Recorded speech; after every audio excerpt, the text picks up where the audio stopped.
Welcome back to Spellhammer Farms. Here we are on a beautiful fall morning. Well, it's November, so not really fall.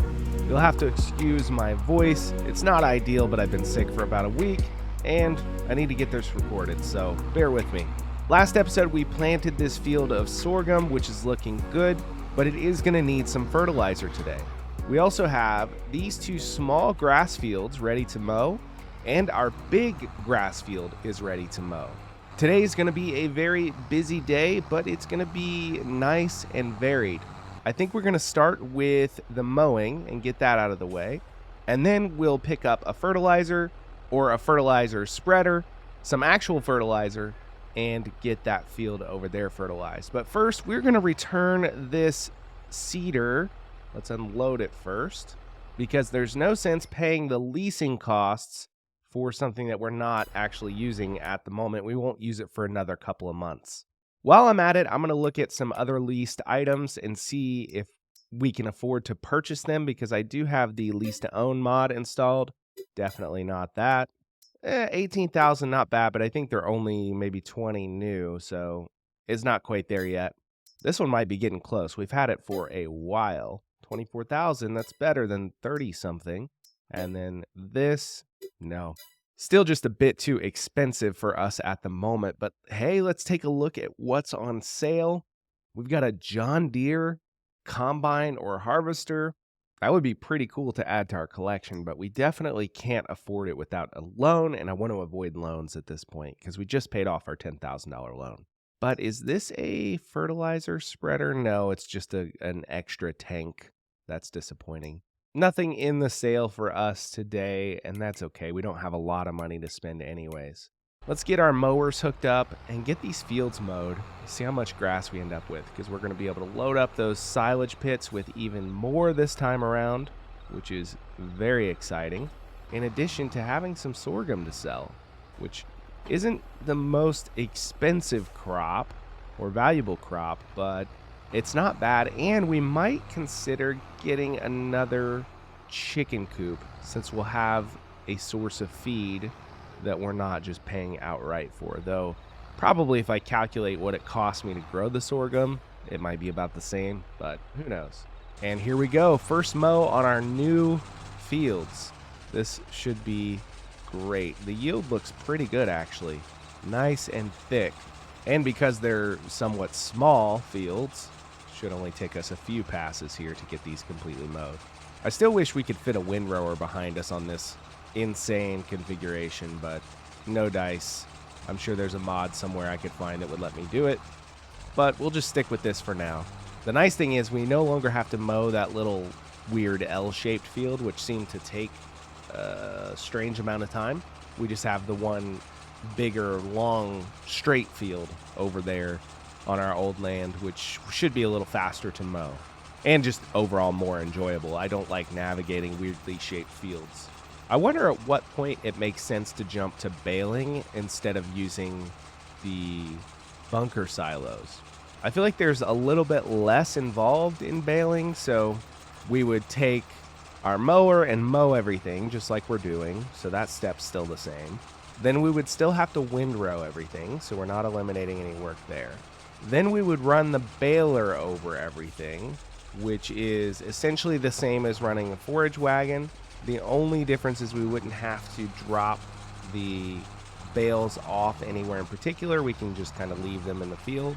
Then with the bunker silos, we have to wait for them to ferment and then load them up, or load the silage up back into the big trailer there and haul that off. Whereas with bales, we have to do the same thing, but we can auto load. Now, auto load is a little bit of a cheat, but kind of a permissible cheat because bales can be a little annoying to handle in this game. And I do believe that that trailer there that we're using for our loose silage is an auto load trailer if I put it in the bale trailer config. So that would actually expedite this process a little bit, probably. And can I attach a baler to the back of the windrower? If I could do that, that would be a good argument to get a baler wrapper, I guess. The problem is they're very, very expensive. I don't think we have enough money to purchase one at the moment. If one went on sale, we might be able to, but $36,000 is going to be cutting it very close. All right, there are small fields. We're going to pop across the road and get our big field mowed real quick. Then we'll set about windrowing all this. And there we have it. Mowing is finished for today. Now we just need to get busy windrowing and grabbing things up with our forage wagon. I mentioned a minute ago attaching a baler to the back of our windrower. If we could do that, we could theoretically attach our forage wagon in the same way, but I don't think that it allows us to do that. It would be nice. I also need a much better storage method for all my equipment. It's all kind of just tossed around. Not great, but it'll work for now until we can afford our own barn or something to fit everything into. Yeah, this windrower is pretty great, but it does not have a pass-through PTO. No idea if that's the actual term, but that's what I'm going to call it. I wonder if there is one that would allow us to attach something behind it. Let's take a look here. Windrowers, where are they at? Just past it, that's where. I'm assuming it will be one of the more expensive ones. No, not there. Not there. Maybe windrowers just don't do that. Ooh, this is a big boy. Look at that. Nope. And nope. It looks like windrowers just don't have a way to attach something behind them, which probably makes sense from a realism perspective. Did I miss a spot? Well, look at that. It's shaped kind of like, what state is that shaped like? Did I make a state? Is that Vermont? And we're off. First time windrowing these new fields. Shouldn't take too long. They're not too big. Basically, they act as an extension of my already existing field. It'll be nice once we own those fields as well. Though I doubt I'll keep them as grass. Unless I start doing sheep or something like that that requires grass, then I might. Probably going to take about 3 or 4 passes on these 2 fields, and then we'll be ready to move on to the next step, which will be windrowing our other field over there. Kind of curious to see if we end up with the same amount of grass. We had about roughly 120,000 liters last time off of our old field, plus the field we still have. I'm curious to see if these 2 new fields replace the old field as far as production goes. And here goes our last pass on the new fields. We're going to be in really good shape this year, this season, I guess, because we have $36,000 in the bank, and we're going to be producing another big load of silage, which we know will be probably about $60,000. Plus, we're going to have a crop. Now, some of our money will be spent renting equipment to deal with that crop, but that's just the price of doing business. Now let's head across and get this field rowed up.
Here's the final pass on the old field.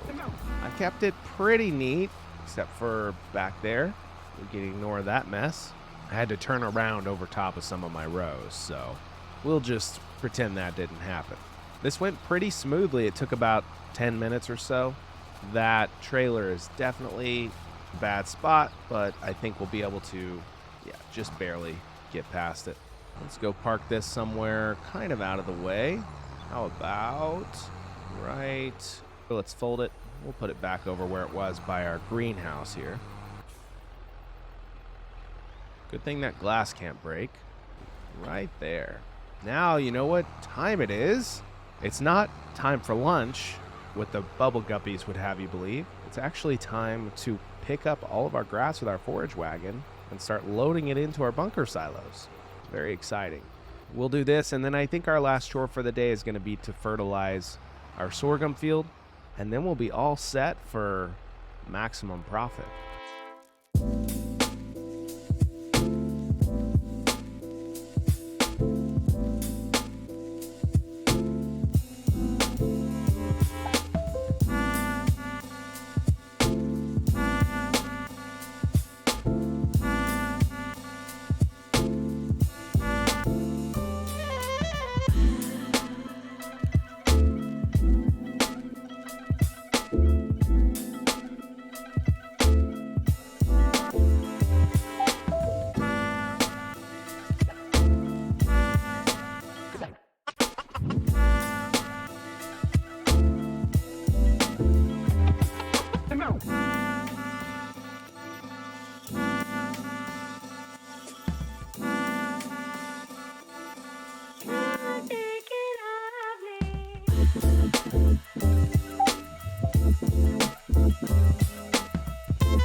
And here we are coming up on our last bit of grass to grab.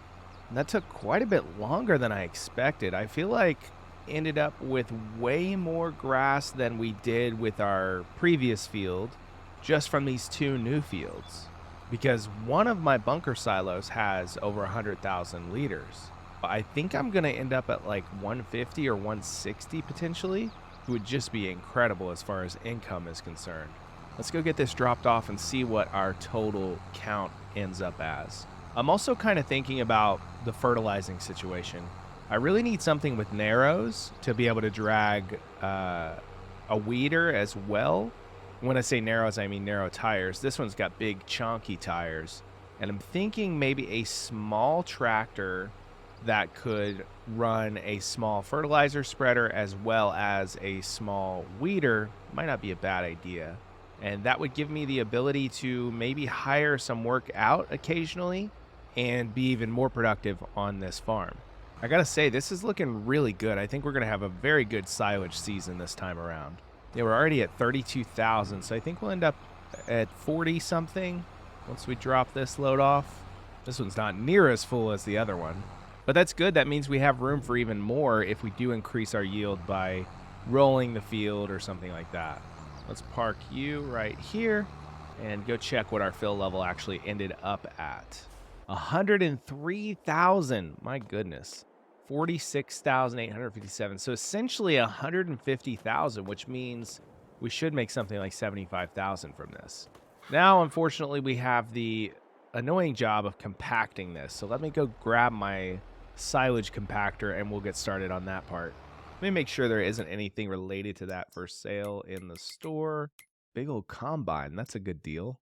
Yeah, nothing that we need. So we'll just keep using our existing compactor because it seems to work fine. It doesn't take too long. We'll upgrade eventually. If we keep doing silage, we might graduate out of that eventually. Depends on how our sorghum actually does. If we make a lot of money from that, then maybe we'll just switch all our fields to a crop. And of course, this is in a bad position for me to hook up to it. So let's go ahead and move it over a little bit like so. Yeah, just right in the road on top of that stop sign. Why not? Perfect. Look at it wiggle. It's doing a little dance there. All right. I think I figured out that it works best if I put this on the rear end of the tractor. I think I tried it on the front and got stuck, so I'm not going to do that. I think we are going to lose a couple thousand liters of chaff when we compact, but let's wait and see. I wish I could hire a worker to compact these silos for me. That would be awesome. Let's see how this goes. I need to lower that. There we go. Hopefully we don't get stuck in here. This tractor's not, that beefy as far as being able to drive over big hills of grass, but it's working so far. It's going to be slow going though. 20%, not too bad. This is going to take a little while. I do wonder what the most effective way to make compacting faster would be. A heavier tractor, maybe a better compactor. If we look at the store, there is this fancier attachment. Where are they at? So these are like the basic ones. That one's just bigger or wider, but there's this thing, and I wonder, requires a lot of horsepower, 2.9 ton.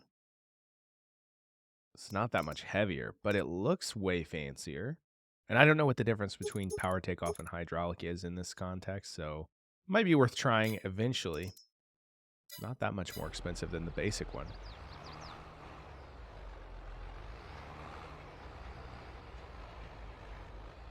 This is probably my least favorite part of silage, is having to compact it. I do wonder if maybe a baler wrapper is a good idea in the future. We'd still end up with the same amount of silage, I believe, but a little bit less work, except for loading it would be a little harder, I think. I think I've talked about this before. We may just have to try it and see what we prefer. I do like that we have our conveyor belt system here to make things a little easier. With bales, you're not going to have that option. Can you imagine if this was just your job? Just, hey, Carl, go drive over these piles of grass all day, and we'll pay you money to do that. I could think of worse things to do. See, we're starting to lose a little bit of chaff. We're down to 101,000 now. So we'll probably end up at like 145 by the time we're done compacting. I don't think I can scoop the lost chaff into the silo to recover it, but I can after this is done fermenting, I believe. 85%, we're almost there. 90, there we go. Maybe if I just compact here at the back end instead of the front, it won't lose as much. Should be at 100% after this pass. I could almost just ramp over into the other bunker. Not gonna do that. That's a recipe for getting my tractor stuck, I think. So there is 100% in that one. Now we gotta get this one compacted. Shouldn't take as long, there's not as much. Yeah, it's going a little bit faster on this side. There we go. Silage is all compacted, and we didn't lose any in that bunker, I don't believe. So that's a good thing. Let's blanket that. Perfect. Blanket. Perfect. And it's fermenting. In the next day or so, that will be ready to go. Now, I think I'm going to wrap the episode here, but before I do that, I do want to look at a small tractor that we can use for a weeder and a fertilizer spreader. First, let me make sure I have weeds on. I'm pretty sure I do. Don't usually turn that off. I turned off fieldstone. Yeah, weeds are on. Fieldstone's off. Lime is on. So we're probably going to need some of both of those. So a small tractor for our small fields that can spread some stuff for us without destroying the crop. That's the key. So we need something with narrow tires. I'm going to go all the way over to my mods here and see what we have. Really don't have much in the way of modded tractors. I just have these micro tractors. So we're not going to be able to afford anything. We could get a Landini again. It was kind of powerful for its size. I wonder if these tires act as narrow tires, because this is really cool. Let's see if we have narrow tires for this guy. No narrows for him. So we're going to have to wait and find something different. This might be a good choice, but right now we'll probably just have to put narrow tires on our John Deere, which is okay. We do need two things though. I think we're going to need a weeder. So let's look at those really quick. Kind of expensive actually. This is the cheapest one. Let's see how much our fertilizer spreader is going to be. $25,000. My goodness, those are way more expensive than I thought. So I guess we're going to have to make a choice between one or the other. I think the spreader probably is going to be used a little bit more because I think it can take lime as well. But it's 25. Yeah, I think we're going to have to go with that and probably lease the weeder. Though we could do a sprayer. No, they're expensive as well. Yeah, I think we're going to have to go with this. And that should be plenty for all of our fields. We might even be able to fertilize our grass fields. Though I thought this one said it did lime, but it doesn't. So that's kind of useless. Let's just start with the weeder. It's cheaper and is going to be necessary, I believe. Though maybe we should wait and see if any weeds pop up. Eventually, I also want to get a barn or something to organize my equipment, because right now, kind of just dropping it all wherever I happen to be. Let's run over and check on that field and see what it says it needs, and we'll just base our decision on that. It's going to get dark soon, and I don't think I'm going to get to fertilizing or weeding the field in this episode, but I want to make plans for the next episode. I always like to know what I'm getting into. Let's see what you need. Needs rolling. I don't think I can roll it now that the crop is growing. Fertilized 0%. So yeah, probably fertilizer. I don't need lime yet, so I think I'm safe to go ahead and buy that fertilizer spreader. 25,000. That's going to be cutting it close, but we have a good load of silage coming in the next day or so, and I think we already paid a good chunk of our leasing costs for today. So we're going to grab this guy, and then we'll grab a big pallet of solid fertilizer. Ooh, that's expensive. Okay, we're getting into it now. $6,000 left. Well, I'm going to call it there. We're losing daylight. In the next episode, I'm going to try to get this field fertilized before the sun goes down, and then we can sleep, and hopefully we'll have some silage ready, because we're going to be cutting it close on funds. Though we do have some lettuce to sell, and we'll have more to sell tomorrow, so that will help a lot. But that's all we're going to get done today. Thanks for watching, and I'll see you in the next episode.